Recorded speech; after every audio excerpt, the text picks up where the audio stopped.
Welcome to Three, a show about Federer, Nadal, and Djokovic, and part of the Tennis Channel podcast network. I'm Gill Gross with Joel Drucker and Amy Lundy, and the US Open draw is out in 2022. Rafael Nadal is the number 2 seed. Novak Djokovic is unable to compete. He pulled out earlier this morning, right before the draw came out, saying, unfortunately, he's not going to be able to play. He wished all the rest of the players luck. He thanked Nole Fam for all of the kind messages, but ultimately, we don't know when the U.S. is going to start letting unvaccinated players into the country, but it just didn't happen in time for the U.S. Open for Novak. Amy, what are your thoughts on this? I would have loved to have seen Novak play, and I do think that it would have made sense to let him play, but sometimes, as Barack Obama once said about the US government, it's a huge ocean liner. It's not people want it to be a speedboat. It moves very, very slowly, and policy did not change in time for him to play. So now that we know what the draw is going to be, I'm very much looking forward to the tournament. There are plenty of superstars. We've got Rafael Nadal to follow. So I'm super excited about the US Open. Yeah, obviously sympathetic to Novak and his fans for him not being able to play. But absolutely, I think the tournament starts and it feels like the US Open, and this would be the same if any player were missing. It's so much bigger than one player, and this in particular was actually bigger than tennis. And it's been weird.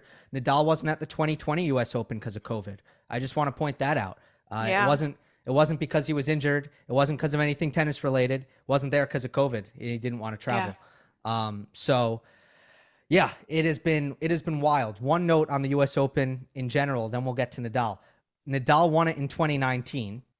Mm-hmm. Team won it in 2020. Mm-hmm. Medvedev won it last year. There are 3 guys in the draw who won their last US Open match. Cool. Those things happen sometimes. There have been moments like that in tennis. I thought of something about almost 50 years ago about something like that happened at Wimbledon, go around some political stuff, and the 3 guys who surfaced at this year. That's a pretty exciting thing. And of course, they've all been in very different places since.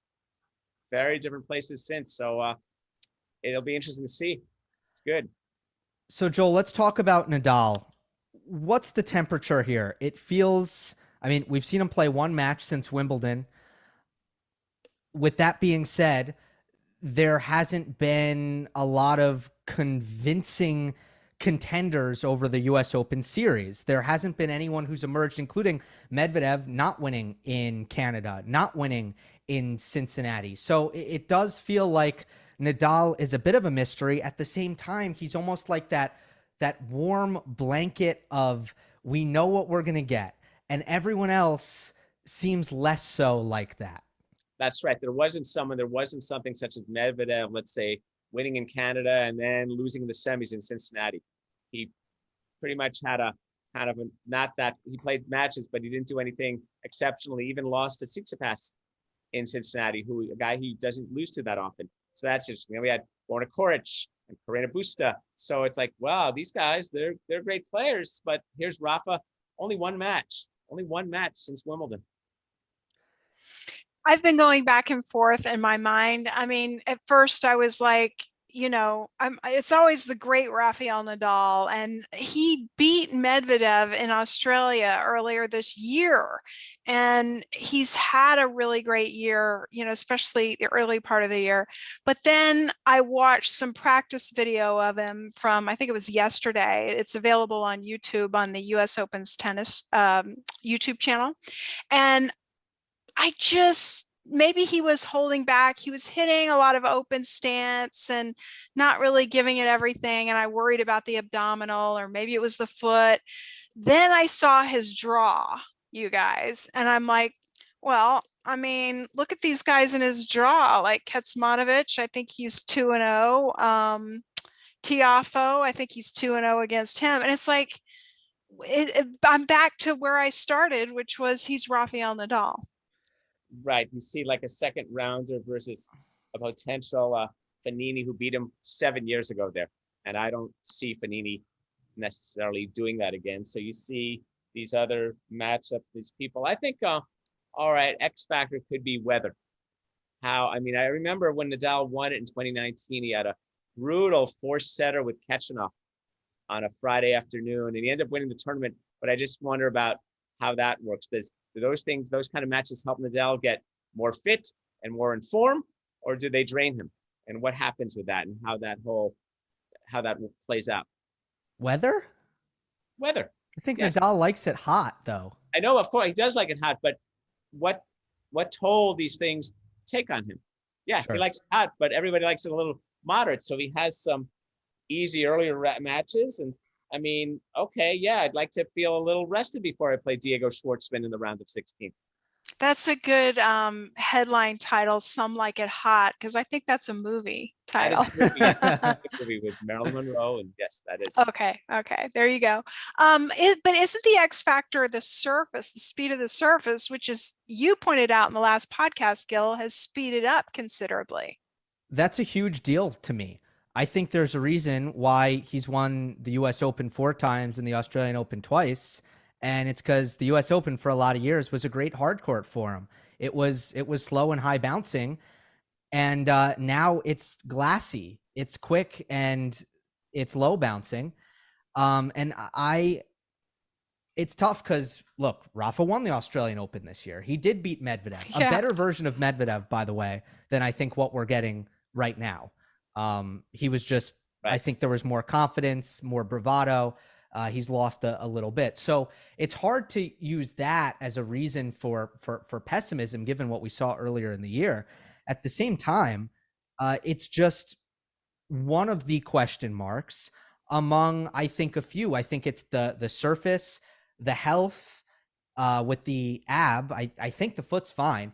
And the lack of match play. It's kind of a triple-edged sword. But you're right, Amy. Then you kind of put a positive check in the draw, because the top seed that he got on the opposite half is Cameron Norrie, who he's beaten 4 times, right? Yes. I think he's 4-0 against him. Like, you're talking that's a quarterfinal. That's a quarterfinal. Yes. And then we can work backwards, and seeds don't hold, but we're saying worst case scenario here, right? I'll read off all the seeds. Why don't we? Holger Rune is there. He has been in awful form since Roland Garros. He was amazing at Roland Garros. He hasn't been able to win matches since. You're talking about seeds in Nadal's quarter. Yeah, just the people he may face. Like, we're not draw casting, as I know kind of, annoys you. I don't know if that's the right word, Joel, but we're just kind of like in a vague way. Let's look at these other seeds. I didn't know if you were going to go all 32 seeds. You just meant the seeds in Nadal's quarter. Yeah, I won't do all 32. I'll just do in Nadal's quarter. Yes. Yeah. So you have Rune, you have Shapovalov, who's also he's struggled to win matches. There's no doubt about that. But among everyone, I almost feel like red hot Shapovalov, which maybe you give a 5% chance of happening, would maybe be the most interesting and dangerous thing in Nadal's quarter. I go down the list. You have Andrei Rublev, who's he's looked like, I would say, a player ranked between 10 and 20 for a long time now. He hasn't quite pulled off big wins. He hasn't punched above his weight, and he's looked a little bit mentally volatile. Then you have Diego Schwartzman. That's a very ideal top 15 seed to have in your section. Tiafoe and Kecmanovic, Amy, you mentioned, and I agree with your assessment of those 2 seeds. So there really isn't anyone there. And then obviously there's no unseeded Nick Kyrgios or anything like that either. Well, when you've had a resume like Nadal's, in theory, the draw looks, guys I've beaten, guys who haven't done as much as me, guys who need to be redlining, like a Dennis, because obviously he needs to be have it firing on all. He needs to have the whole A+ thing going. Rublev, I really like Rublev. I like him a lot, and yet I think he's I think a lot of the world events have affected him this year, being Russian and all of that, and at the same time trying to sort out how his game continues to evolve, because he's made himself, he's very much an 8 through 15 player, and how does he get there yet further? And then you're right. So you look at Nadal, you think, wow, these guys, he knows how to beat those guys. But with Nadal, it's always such a such a grind, because that's what makes him so fun to watch. It's competition, so much competing. Yeah, and I agree that maybe the events in Ukraine and Russia have had an impact on Rublev. That may also be the case with Medvedev. Gill, you mentioned that he seems to have a lack of confidence at the moment. I wrote about this today. It's hard to put my finger on what it is, but things like Dasha, his wife, has made the trip to the United States with him, but she hasn't been sitting in his box. Sometimes he gets into it with his coach, Jill Savara. It's just he's not on a roll right now. He lost to Kyrgios, and Kyrgios is in his quarter, I believe. So Medvedev is not the Medvedev that was here last year. But that being said, I mean, he's still the greatest in the world, one of the greatest in the world right now on hard court. Phenomenal. And if I may add to that, he also had an abdominal injury. That's right. And his serve hasn't looked quite right. That was a really, really bad serving performance against Stefanos Tsitsipas by Medvedev standard. And then the other thing is players who have the ability to do it, and Joel, you probably love this, they've realized, oh, I should just serve and volley every point against Medvedev if you're going to stand back there. That's right. See, and I think with Medvedev, the novelty aspect of him is kind of worn off. It doesn't mean he's not great, but it's like, remember, he's surprised. That's what made him so intriguing in that 2018, 2019 period of his ascent. Who is this guy? What's he doing? Like, God, look at these strokes and these things. And then, of course, everybody's got a problem solve it. And it's good. It's not like a guy who's in his second year and they've figured him out. I mean, he's got way more skills than that. And he did win the US Open 12 months ago. That seems so long ago, given how this year has gone, doesn't it? Mm-hmm. But yeah, people are, all right, so what do we do? And I think the tactical innovator like Medvedev, who's less technically sound than someone like Novak, things can he gets a little fragile with things, the forehand, the serve, and that edge. It's fascinating. It can be fascinating to watch with yourself because he's no longer a surprise. You're so right about that, Joel. People had no idea what hit them in 2019.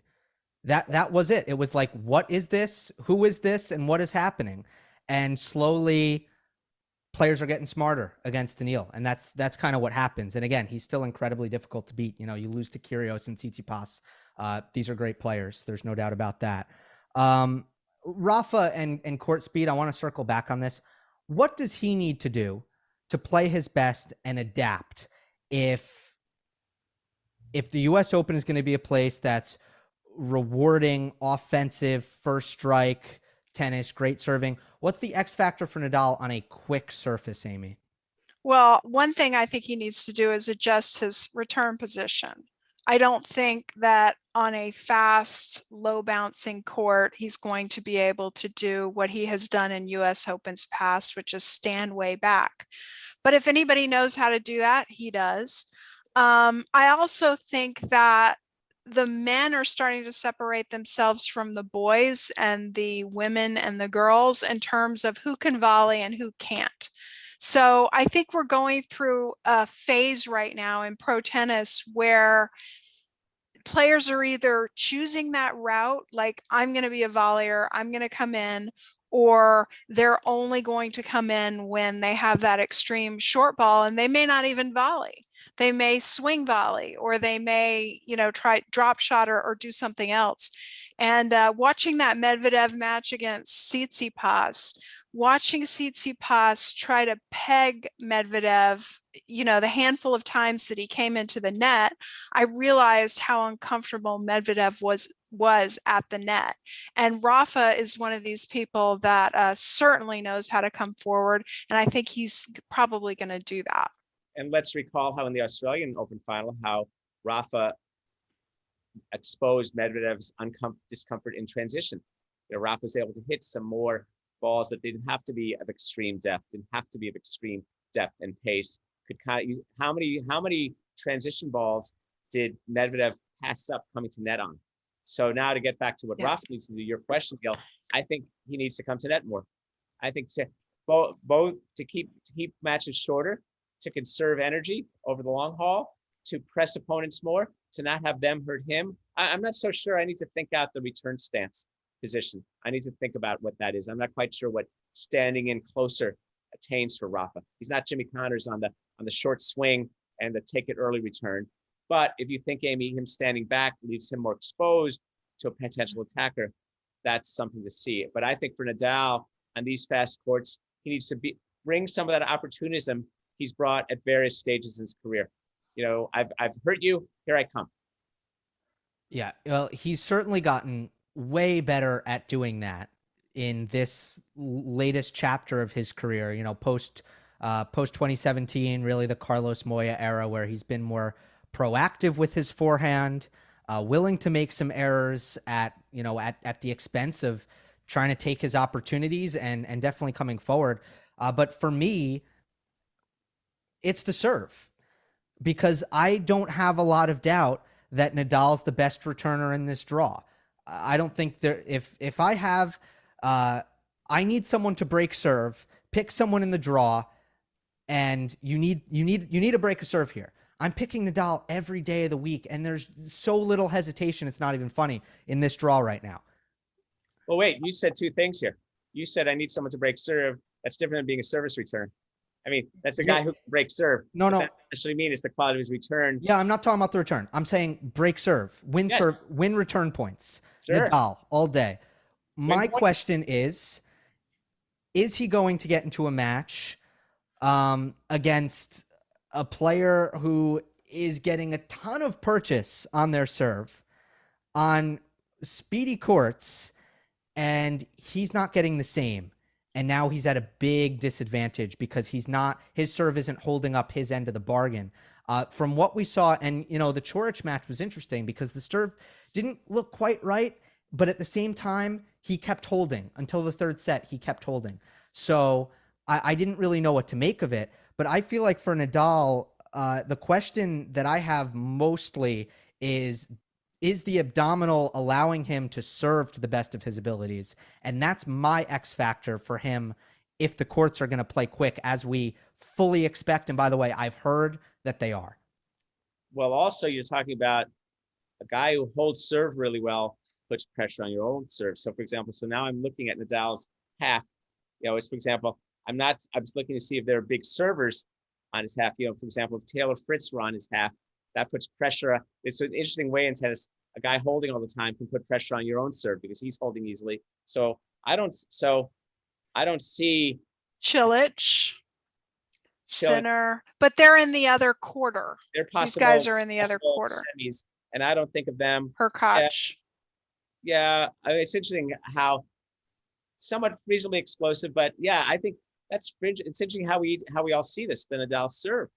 So you're worried, Gill, that he's gonna not be able to hold serve as easily, and therefore labor through games? Let me put it this way. I think he can win Roland Garros without his best serve. I don't think he can win this US Open without his best serve. I'll see. It's interesting. God, we really dissected. We got the serve, we got the return, we got the net. Yeah. I actually think he can, with a favorable draw and some luck, which everybody needs. But I get your point, Gill, totally. And remember, in that last match against Coric, he double faulted on set point in the tiebreaker. Yeah. So maybe that's it. It's not just the serve is going to do for him, let's say, what it does for Federer, but he certainly needs to not double fault on set points. Do you know what I mean? Right. So there's something about that, about what we mean by effective serving. It was amazing that first time Nadal won the Open in 2010. Remember how well he was serving that Open? He was serving really well then, and hasn't served as well since, but he's only won it 3 other times since. Yeah. Zooming into his first round, he's playing the reciprocal wild card from Australia, Rinky Hijikata. So I haven't counted how many players in the draw that I haven't heard of. It's definitely not a lot, but Rinky is one of them. Yeah, I don't know this player. I'm sorry. Well, he earns his reciprocal. and now he's going to get some privileges. At least he's going to get to play on a good court. He's going to get to play on a big court. Yeah. Let's get some info on him here, if you give me a moment. I think the second round, Joel, you mentioned Fognini. Fognini struggled. You know, his ranking has gone down quite a bit. Karatsev, you know, you'd have to say the same, but if we're looking at firepower, like players who can hurt you if they catch fire, I would say Karatsev, with the way he takes the ball early and how good his backhand is, you don't want to play him on a great day. It's just he hasn't had a lot of those great days. What do you make of a potential Karatsev or Fognini second round? Fognini, I think, is a little bit like a little bit the yesterday news. It reminds me of the time when Marat Safin in 2005 beats Federer at Australian Open, and 3 years later they play again. And someone said, "Oh well, let's see what can happen." A friend of mine said, "Let's see what can happen." I said, "No, Roger. He got stung once. He's not going to get stung again by Marat Safin." And Safin and Fognini remind me of each other as kind of these talents, these mercurial guys. I don't see Fognini now. Karatsev, it's interesting. He had that breakthrough 2021 Australian, but I don't know about you guys, and maybe it's just how I feel today. What is it about some of these results that seemed only in this a year and a bit ago, seem a long time ago? Has the pandemic given us this sense, this less of a sense of thread, or is Karatsev, he didn't follow it up with an Indian Wells quarter or a Cincinnati semi. He just kind of like, right? He was good, actually. He was good. He had a good run in Dubai, I want to say. And apologies if it were Doha, because I could be mixing those up. And then he went to Belgrade and he made the final there. That is the cutoff, Joel. Like, I don't think there's been a great, you know what? I'm forgetting one. Beginning of this year, he made the final at one of the Australian Open lead-ups. It's been few and far between. That's what I mean. So this is, I just think, I don't know, maybe I'm just sensitive to it. I just think aspects of the pandemic have hindered the narrative flow of life for all, and tennis exceptionally. I mean, I was talking to a former pro recently. Travel used to be boring. Travel used to be a boring thing for pro tennis players. You're half asleep when you go from one plane to another. And now when you think about it, protocols and different mask things in different countries. And I know it's easing in a lot of the ways, maybe not, but it's just, I don't know. I just think there's a lot of stress. I just think that there are any number of players that bust out and they're so exciting. And like last year, Jensen Brooksby, this kind of like Parks and Rec Street Fighter type guy with cocky and didn't even have a serve and yet was beating these people.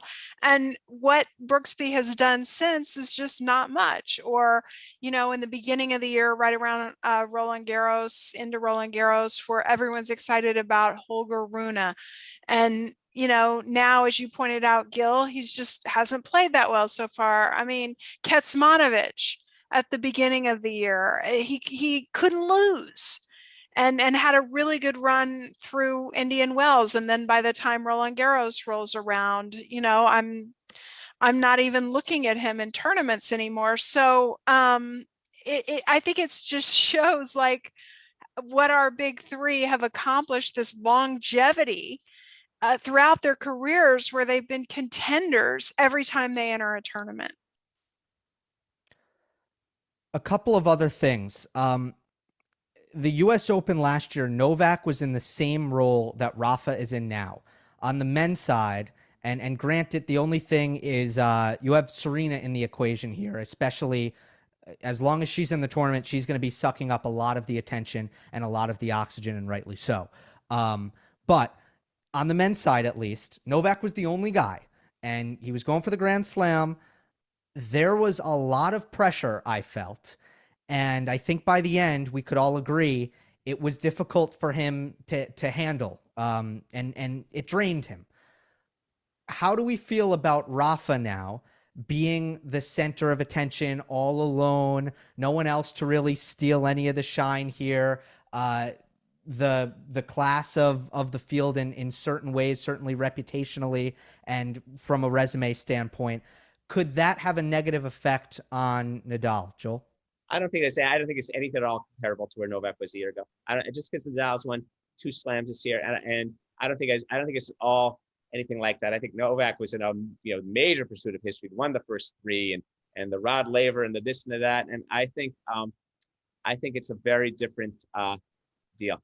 I think it's a whole. I don't think Rafa's carrying any significant spot. I mean, the spotlight of being Nadal and the great players, but I don't think there's any extra New York US Open thing to it. I think it's just fine. Fully agree. Amy, we've kind of discredited Nadal's draw, and when it comes to that, we're looking at it comparatively. This is a major. There are 4 quarters. We pick from a hat. There are going to be some stronger ones and some weaker ones, and that's how it works. What is the best way to kind of grapple with historically looking at players having difficult draws, easy draws? Like fans have a way of being bothered by draws and going certain ways. What's your perspective on that? I think, if I can speak bluntly, that this is a really tough day for Novak fans, because not only is their favorite player out of the tournament, but Nadal got a pretty favorable draw. And, I'm seeing a lot of my friends who are Novak fans saying, well, I'm just going to turn it off. I'm not going to watch tennis. I'm not going to watch the US Open, which just kills me. But as Joel always likes to say, once the tournament is underway, we're not focused on this as much, on what happened on this day that the draw came out. We're really getting into the meat and potatoes of the tournament. And if you ask Rafael Nadal, he's going to tell you that this is the hardest draw that he's ever had to face. So it really is just sort of draw casting, as Joel likes to say. Joel, do draws even out over time? They're not supposed to do anything. They're not supposed to even out. They're not supposed to odd out. They're just draws. They're tennis players. You just play the people. You just pay the people in front of you. It's like someone was whining to me about a seeding of a tournament. Rod Laver, Pete Sampras, they didn't care what they're seeded. You play. And I don't think Nadal cared. And who you play, you go beat people. Personally, I believe that it does even out, and that Novak and Rafa and Roger have had as many favorable draws as unfavorable draws. I mean, when the sample size is as large as when we're playing 100 draws, it's going to even out. And that's how it is. The draw is favorable when you win a lot. The winning team. I know, but look, let's be on, and we'll end on this. I mean, look, Medvedev has Kyrgios, Medvedev has PCB, Medvedev has FAA, who serves huge. Good. None of them have won a slam, and none of them are number 1 in the world. I know. That's what you do, Daniel. Let me ask you guys this. Nadal won the Australian Open this year. Do you guys remember what kind of draw he had, or how we saw that draw at the beginning of the tournament? We thought it was tough, I think, and then it opened up. Okay, because I didn't remember. Oh, that's right. That's right. That's the way he gets at it. I mean, of course, and then the final was very, very tough, and he fought through it. Yeah, no, it's really hard to remember. That's a great point. And it will fade, and we will all enjoy watching Nadal and the U.S. Open in general, and we will be there. So lots of exciting times ahead. We hope to bring that flavor to our coverage on 3. That'll do it for this episode. Remember, we're available on all podcast platforms. We appreciate it if you leave a rating and review on Apple, and we will see you next time on the next episode of 3.